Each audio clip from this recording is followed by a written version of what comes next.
अध्याय चालू होता है वो क्या है, अभी हमारा 5 ही अध्याय चल रहा है और इसके अंतिम भाग पर हम पहुंच चुके हैं, है ना। अंतिम में हमारा अध्याय 5 क्या है, आपका जीवन की क्या है, मौलिक इकाई। जीवन की मौलिक इकाई में आज हम देखेंगे कि जंतु कोशिका और जो पादप कोशिका है ना, उसका रेखा चित्र कैसे तैयार किया जाता है, उसका चित्र कैसे बनाया जाता है और उसका नामांकन हम देखेंगे। जब हम इसका चित्र बनाएंगे और नामांकित करेंगे तो इनके जो कोशिकाओं के जो विभिन्न जो अंगक होते हैं उनके कार्य से भी हम क्या होंगे, परिचित होंगे, ठीक है। और उनमें अंतर भी देखेंगे कि इन दोनों में क्या अंतर होता है। फिर मैं लास्ट में आपको एक ऐसा फार्मूला बताऊंगा कि जिसके द्वारा आप क्या जंतु कोशिका में और पादप कोशिका में आसानी से 5 से 6 अंतर आप आसानी से कर पाएंगे, ठीक है। तो सबसे पहले हम यहाँ पर क्या लिख देते हैं, ये जो आ जाती है यहाँ पर हम पादप कोशिका, ये क्या है आपकी पादप कोशिका, और यहाँ पर ये जो है यहाँ लिख देते हैं हम कौन सी कोशिका लिख देते हैं, ये जंतु, ये क्या हो जाएगी, कोशिका, ठीक है। पादप कोशिका में आप सबसे पहले जो बनाएंगे हम पादप कोशिका की हम बात करेंगे। पादप कोशिका में इस तरीके की क्या रहती है, देख लीजिए। पादप कोशिका में इस तरीके की ये सेल्यूलोज की क्या रहती है, पतली या कठोर क्या रहती है, परत रहती है। इकाई की बनी रहती है, ये सेल्यूलोज की बनी रहती है। ये सेल्यूलोज की पतली और क्या रहती है, कठोर परत रहती है। इस परत को काय के नाम से जाना जाता है, इस परत को कहा जाता है कोशिका भित्ति कहा जाता है। इसको किस नाम से जाना जाता है, इसको कोशिका भित्ति के नाम से जाना जाता है। यानी ये कोशिका की दीवार कहलाती है और ये केवल किसमें पाया जाता है, ये केवल पादप कोशिका में ही पाया जाता है। ये कोशिका की, पादप कोशिका की बाहरी परत की एक क्या है, दीवार होती है और ये क्या करती है, ये जो है पादप कोशिका को एक ठोस संरचना प्रदान करने का क्या करती है, ये कार्य करती है। कोशिका भित्ति काय की बनी होती है, सेल्यूलोज की बनी होती है। जंतु कोशिका में ये कोशिका भित्ति नहीं पाई जाती, ठीक है ना। इस कारण से हमने जंतु कोशिका में किसी प्रकार की कोई कोशिका भित्ति हमने नहीं बनाया, केवल ये काय में रहती है, पादप कोशिका में रहती है, ठीक है। पादप कोशिका में कोशिका भित्ति का कार्य क्या होता है, इसका ये जो कार्य होता है कि ये पादप कोशिका को ठोस संरचना प्रदान करती है, ठीक है। इसके बाद दूसरा जो आ जाता है आपका, दूसरा जो आ जाएगा आपका, ये क्या आ जाता है, देख लीजिए आप। दूसरा में आप क्या देख रहे हो, यहाँ पर इसके अंदर देख लीजिए आप, इसके जो अंदर क्या रहती है, बेहद पतली परत पाई जाती है। इस बेहद पतली परत को काय के नाम से जाना जाता है, इसको कहा जाता है कोशिका झिल्ली कहा जाता है। ये क्या होती है आपकी कोशिका झिल्ली। यहाँ भी आप देख रहे हैं जंतु कोशिका में भी क्या होती है, ये भी बेहद पतली एक परत पाई जाती है, ये क्या कहला गई, इसकी कोशिका झिल्ली कहला गई। अब यदि हम इसका नामांकन करें तो ये क्या कहला गई, आपकी कोशिका झिल्ली, कोशिका झिल्ली।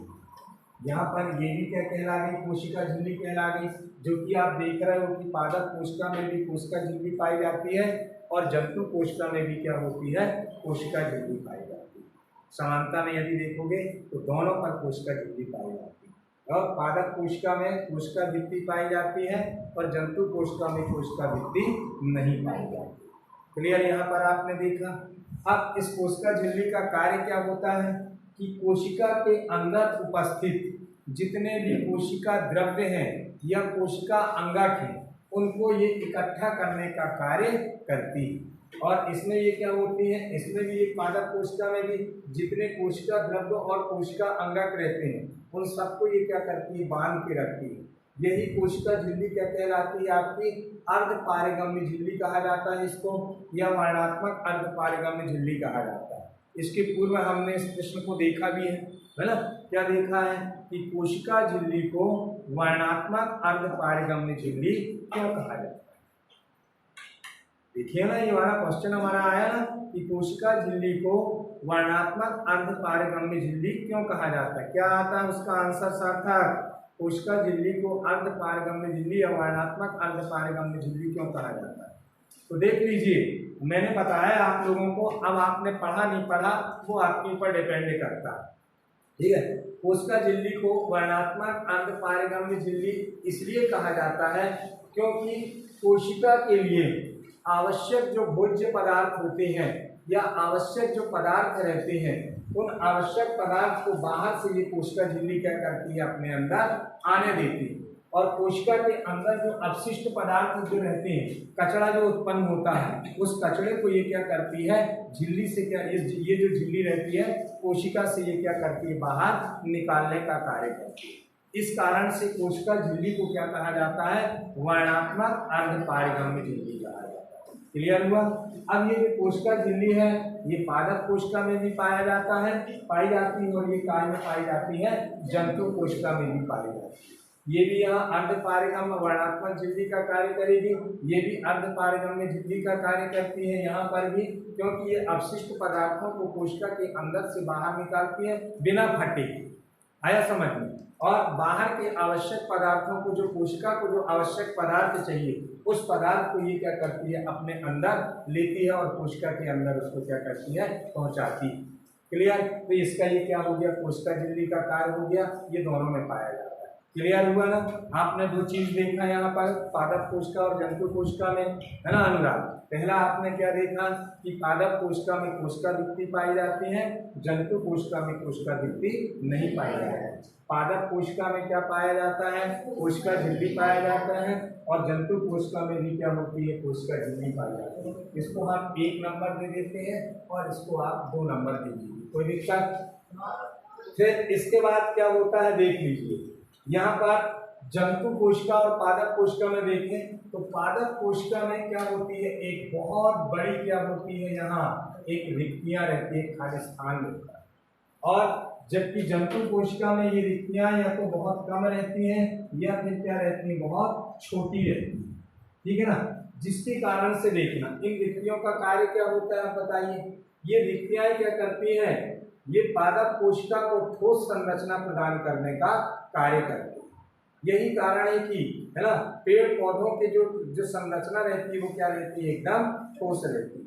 कारण क्या है उसका, कि पादप कोशिका में जो रिक्तियां, बहुत बड़ी रिक्तियां पाई जाती हैं, जिसके कारण से पादपों का एक ठोस क्या रहती है, संरचना रहती है। जबकि जंतु कोशिका में ये रिक्तियां या तो नहीं रहती, और रहती भी है तो बहुत छोटी रहती है और कम रहती है, जिसके कारण से जंतु कोशिकाएं की जो संरचना रहती है वो ठोस नहीं रहती।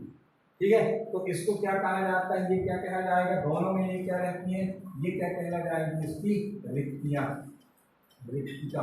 और ये भी क्या कहला जाएगी, इसकी क्या कहला गई, रिक्तिका कहला जाएगी। अब रिक्तिका के कारण से क्या होता है, पादप कोशिका में ये जो केंद्रक जो होता है, पादप कोशिका में यहाँ जो क्या पाया जाता है, केंद्रक पाया जाता है, ये क्या बन जाती है, ये इसकी केंद्रक झिल्ली हो जाती है। क्या कहला जाती है, इसको क्या बोला जाएगा, केंद्रक झिल्ली कहा जाता है। ये रिक्तिका के कारण से ये जो केंद्रक झिल्ली जो रहता है, ये क्या होता है, परिधि के बिल्कुल पास में होती है केंद्रक झिल्ली।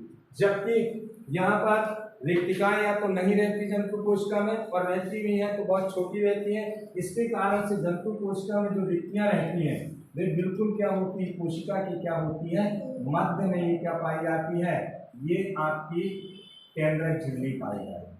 बिल्कुल मध्य में क्या रहती है, ये केंद्रक झिल्ली रहती है। क्लियर यहाँ तक आप लोगों का। तो यदि देखा जाए तो आप समानता में यदि देखें तो पादप कोशिका में क्या होती है, केंद्रक झिल्ली पाई जाती है, और जंतु कोशिका में भी क्या होती है, केंद्रक झिल्ली पाई जाती है।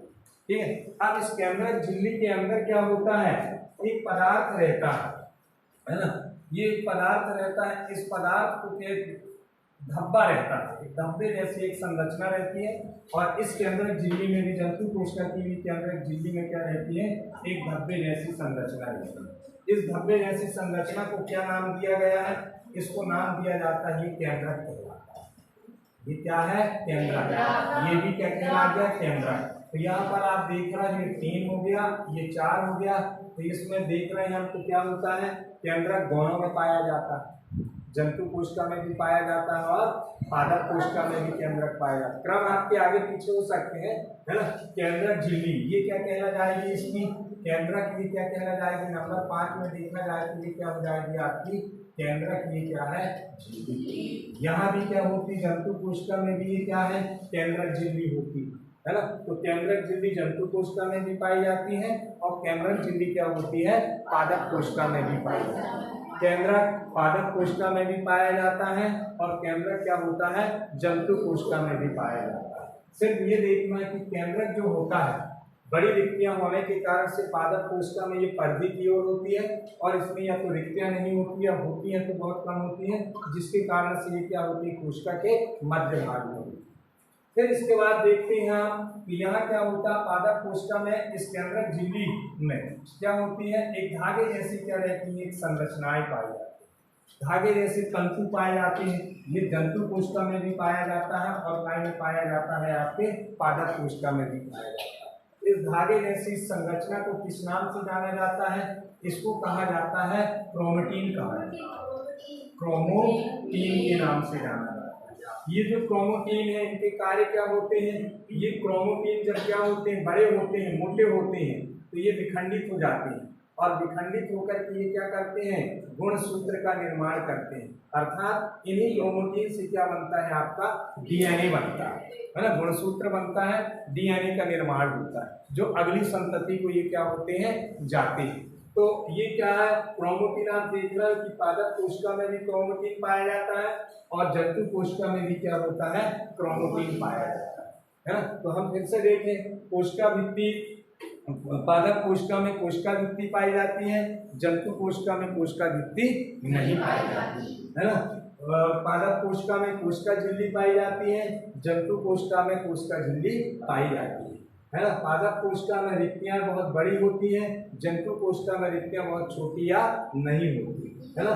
पादप कोशिका में कोशिका झिल्ली पाई जाती है, जंतु कोशिका में भी कोशिका झिल्ली पाई जाती है। पादप कोशिका में केंद्रक पाया जाता है, जंतु कोशिका में भी केंद्रक पाया जाता है। पादप कोशिका में क्रोमेटिन पाया जाता है, जंतु कोशिका में भी क्या होता है, क्रोमेटिन पाया जाता है। ठीक है ना। अब इसके अंदर देखना, यहाँ दोनों में इस कोशिका झिल्ली के केंद्रक झिल्ली के अंदर क्या होता है, चिपचिपा क्या रहता है, तरल पदार्थ इसमें क्या रहता है, भरा हुआ रहता है। ठीक है, यहाँ भी एक चिपचिपा तरल पदार्थ इसमें भरा हुआ है और यहाँ पर भी देख रहे हो आप, इसमें भी क्या होता है, चिपचिपा तरल पदार्थ इसमें भी भरा हुआ है। इस तरल पदार्थ को किस नाम से जाना जाता है, इसको कहा जाता है केंद्रक द्रव्य कहा जाता है। इसको किस नाम से जाना जाता है, इसको केंद्रक द्रव्य कहा जाता है। ठीक है ना। ये केंद्रक द्रव्य के द्वारा ही क्या होते हैं, कोशिकाओं के अंग तैयार होते हैं। आ रहा समझ में, यानी जीव की क्या होती है, उत्पत्ति होती है। तो ये केंद्रक द्रव्य जो होता है, ये पादप कोशिका में भी पाया जाता है और काय में पाया जाता है, ये जंतु कोशिका में। बिल्कुल बहुत अच्छी तरीके से मैं आप लोगों को बता रहा हूँ और यदि आप इस तरीके से बनाना और समझना यदि आपने चालू कर दिया तो इसका नामांकन आप बिल्कुल आसानी से कर सकते हैं। बिल्कुल एक बार बस आप बिल्कुल ध्यान लगा लीजिए और ध्यान लगाओगे तो ये सारी चीजें आप लोगों से बन जाएगी। आप इनको नंबर देना चाहें तो इसको आप 5 दे सकते हो, इसको आप 6 दे सकते हो, इसको आप 7 दे सकते हो, तो आपके ऊपर डिपेंड है कि किसको नंबर क्या देना। इतना हो गया ना। फिर इसके बाद क्या देख रहे हो कि यहाँ पर पादप कोशिका में एक क्या पाई जाती है, अंतर प्रदब्ध जालिकाएं पाई जाती है। ये ईंट के आकार की रहती है, छोटी छोटी रहती हैं। आया समझ में, इनका आकार कुछ इस तरीके से रहता है, जैसे ईंट देखी हो ना, इस प्रकार की ये क्या रहती है, अंतर प्रदब्ध जालिका रहती है। और इनमें क्या रहता है, इनमें बिंदु बिंदु से ये क्या रहते हैं, उभरे हुए क्या रहते हैं, बिंदुदार रहती है ये। और यहाँ भी क्या होती है, अंतर प्रदब्ध जालिका, इसमें भी ईंट के आकार की अंतर प्रदब्ध क्या रहती है, ढेर सारी जालिकाएं रहती हैं। ठीक है ना। और इनमें भी क्या होता है, उभार रहता है, ये दानेदार रहती है ना। और दानेदार होने के कारण से इसको कौन सी अंतर प्रदब्ध जालिका कहा जाता है, इसको बोला जाता है खुदरी अंतर प्रदब्ध जालिका। इसको क्या नाम दिया गया, इसको बोला गया खुदरी अंतर प्रदब्ध जालिका। ये हो जाएगी आपकी कौन सी कहला जाएगी, आपकी नंबर 8।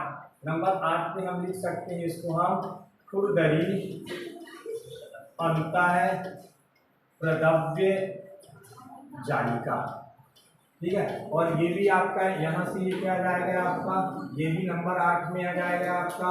ये क्या हो जाएगा आपका, खुरदरी अंतर प्रदब्ध ये क्या हो जाएगा आपका ये जालिका, है ना। तो अंतर प्रदब्ध जालिका आप देख रहे हो ये पादप कोशिका में भी पाई जाती है और क्या होती है जंतु कोशिका में भी पाई जाती है।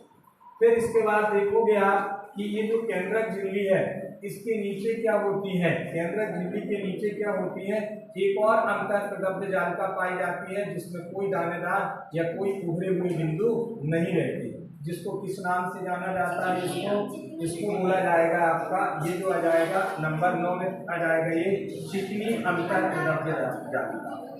चिकनी ये क्या हो जाएगा अंतर प्रदब्ध जालिका। चिकनी अंतर प्रदब्ध जालिका ये पादप कोशिका में भी पाई जाती है और काय में पाई जाती है, यहाँ पर जंतु कोशिका में भी ये पाई जाती है। ये कहला गई आपकी चिकनी अंतर प्रदब्ध जालिका। इसका भी यदि हम नामांकन करें तो यहाँ से यदि हम इसका नामांकन करेंगे तो ये क्या हो जाएगी नंबर 9। यहाँ पर लिख सकते हैं ये चिकनी अंतर प्रदब्ध जालिका हो जाएगी, है ना, 9 नंबर से। तो ये देख लीजिए आप, खुदरी अंतर प्रदब्ध जालिका पादप कोशिका में भी पाई जाती है और जंतु कोशिका में भी पाई जाती है। चिकनी अंतर प्रदब्ध जालिका पादप कोशिका में भी पाई जाती है और जंतु कोशिका में पाई जाती है ना। अब इस अंतर प्रदब्ध जालिका के कार्य क्या होते हैं, क्या कार्य होते हैं संस्कृति इसके, कोशिकाओं का निर्माण करना नहीं, सरल बताओ इसके कार्य क्या होते हैं। कोशिकाओं के तो अंदर होती है, बोलो शरद भाई, चिकनी अंतर प्रदब्ध जालिका के क्या कार्य होते हैं। ये क्या करती है बताइए। हाँ, कोशिका के लिए, हाँ कोशिका के लिए प्रोटीन निर्माण करती है। ये क्या करती है, कोशिका के लिए प्रोटीन का क्या करती है, ये संश्लेषण करने का कार्य करती है। कोशिका को क्या चाहिए, प्रोटीन चाहिए, तो उस प्रोटीन को संश्लेषित करने का कार्य कौन करती है, ये अंतर प्रदब्ध जालिका करता है। ठीक है, तो यहाँ से कोशिकाओं को क्या मिलती है, एनर्जी मिलती है इसके बाद से। फिर इसके बाद हम बात करते हैं, ये हो गया आपका।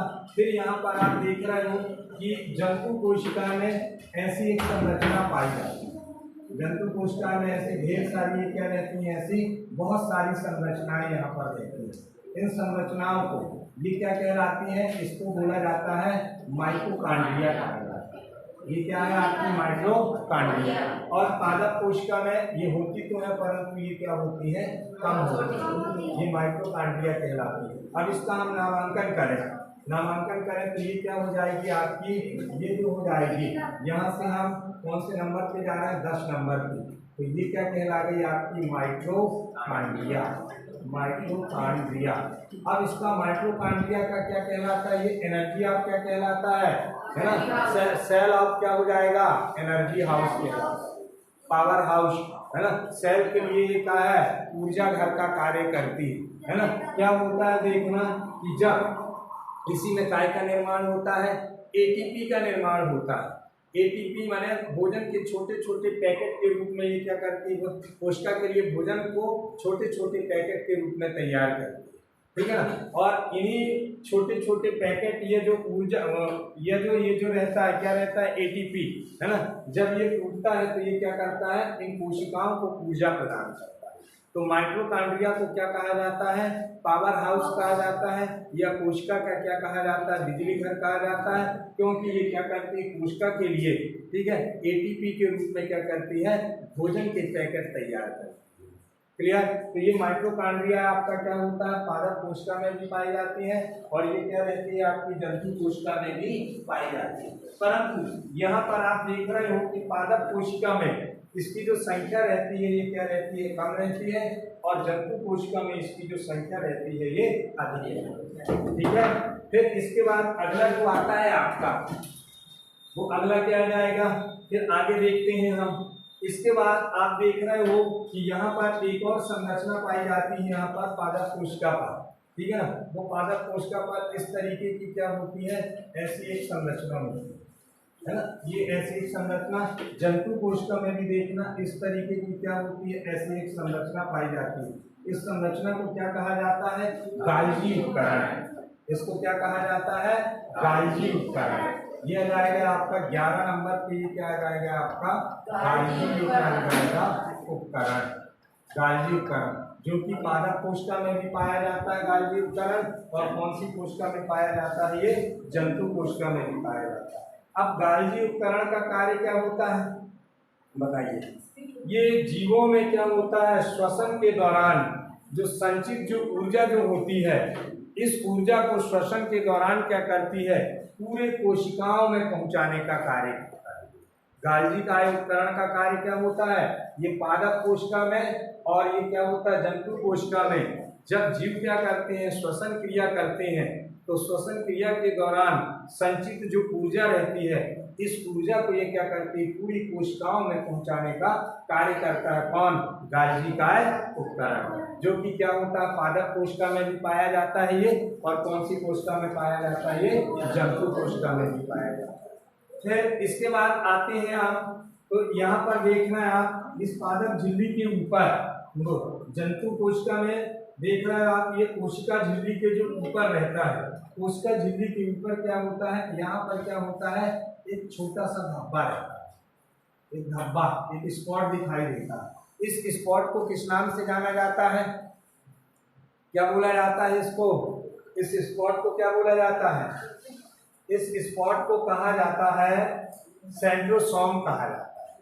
इस स्पॉट का नाम क्या है? ये जो स्पॉट आया, ये स्पॉट को किस नाम से जाना जाता है? इसको सेंट्रोसोम कहा जाता है। सेंट्रोसोम, ठीक है ना? ये क्या हो जाएगा आपका? नंबर कहाँ पहुंच गया अपन? 11 के बाद ये क्या जाएगा आपका? 12। अब सेंट्रोसोम देखना केवल काय में रहता है? जंतु कोशिका में रहता है। पादप कोशिका में सेंट्रोसोम नहीं रहता। अब सेंट्रोसोम का कार्य क्या होता है? तो देख लीजिए आप, सेंट्रोसोम का जो कार्य होता है कि जब ये कोशिका झिल्ली से क्या करता है? क्रोमोटिन को क्या करता है? चुंबक की भांति क्या करता है? आकर्षित करता है। और क्रोमोटिन को झिल्ली से क्या निकालता है? ये बाहर निकालता है। गुणसूत्र को झिल्ली से बाहर निकालने का कार्य करता है, जिससे क्या होती है? संतान की क्या होती है? उत्पत्ति होती है। तो ये क्या हो जाएगा आपका? सेंट्रोसोम कहलाया। ये सेंट्रोसोम किसमें पाया जाता है? जंतु कोशिका में पाया जाता है, और पादप कोशिका में सेंट्रोसोम नहीं पाया जाता। फिर आप देख रहे हो यहाँ पर जंतु कोशिका में आप देख रहे हो कि यहाँ पर क्या होता है? एक और ये क्या होता है? ऐसी एक संरचना पाई जाती है, ठीक है ना?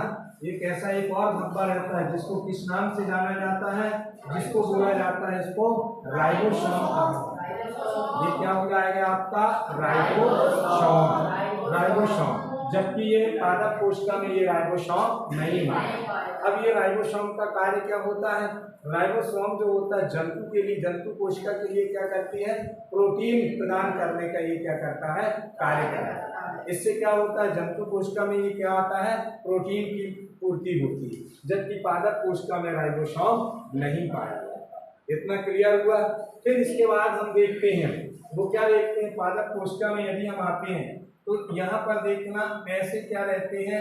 ऐसे हरे कलर के क्या होते हैं? ये धब्बे पाए जाते हैं, जो कि पादप कोशिका में बहुत ज्यादा रहते हैं। ये हरे कलर के ये धब्बे, जिनको क्या कहा जाता है? हरित लवक कहा जाता है। इसको किस नाम से जाना जाता है? इसको हरित लवक के नाम से जाना जाता है। इसी को पर्णहरित भी कहा जाता है, या इसी को क्लोरोप्लास्ट भी कहा जाता है, जो कि जंतु कोशिका में ये नहीं पाया जाता। ठीक है ना? तो हरित लवक पादप कोशिका में पाया जाता है, जंतु कोशिका में हरित लवक नहीं पाया जाता। अब हरित लवक का कार्य क्या होता है?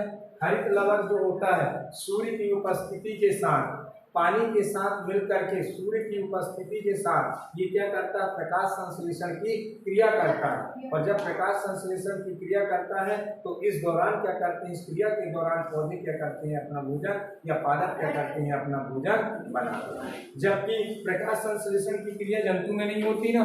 जंतु में क्यों नहीं होती? क्योंकि जंतु कोशिका में, जीवों की जंतु कोशिका में हरित लवक नामक पदार्थ कोई पाया ही नहीं जाता, जिसके कारण से यहाँ प्रकाश संश्लेषण की क्रिया नहीं होती। इसलिए जीव अपना भोजन स्वयं नहीं बनाते।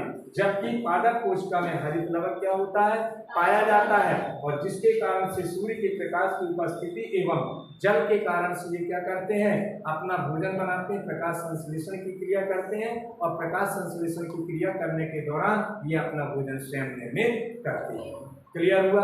तो ये जो है आपके इस बात, यदि आपने ये देखा, यदि बहुत अच्छे से देखा, तो ये क्या कहला गई आपकी पादप कोशिका और जंतु कोशिका। इसके अलावा देखना, आप क्या देख रहे हो कि यहाँ पर क्या होता है, इन दोनों कोशिकाओं पर क्या होता है, एक द्रव जो रहता है वो क्या रहता है, भरा हुआ रहता है। यहाँ पर इस कोशिका पर एक द्रव यहाँ पर भरा हुआ है, इस पूरी कोशिका झिल्ली के अंदर क्या होता है, ये द्रव क्या रहता है, भरा हुआ रहता है। इस द्रव को किस नाम से जाना जाता है, इस द्रव को कहा जाता है कोशिका द्रव्य कहा जाता है। और यहाँ भी देखना, आप जंतु कोशिका में भी देखना, यहाँ पर क्या होता है, एक द्रव क्या रहता है, ये भरा हुआ रहता है। इस द्रव को भी किस नाम से जाना जाता है, जिसको जंतु कोशिका के अंदर रहता है, तो ये भी क्या कहला गया आपका, कोशिका द्रव कहलाता है। इसको भी किस नाम से जाना जाता है, कोशिका द्रव कहा जाता है। तो बिल्कुल यदि आपने इसको बहुत अच्छे तरीके से यदि आपने देखा, तो आपको बिल्कुल इसका चित्र बनाते भी बन जाएगा, है ना, और इसका नामांकन करते भी बन जाएगा। मैंने कहीं से देखा क्या, नहीं देखा ना, और बिल्कुल आप बिल्कुल उस सिलसिलेवार से आप पढ़िए, तो बिल्कुल आपसे ये पादप कोशिका और जंतु कोशिका में अंतर बन जाएगा और इसका चित्र बनाते बन जाएगा। क्लियर हुआ ये?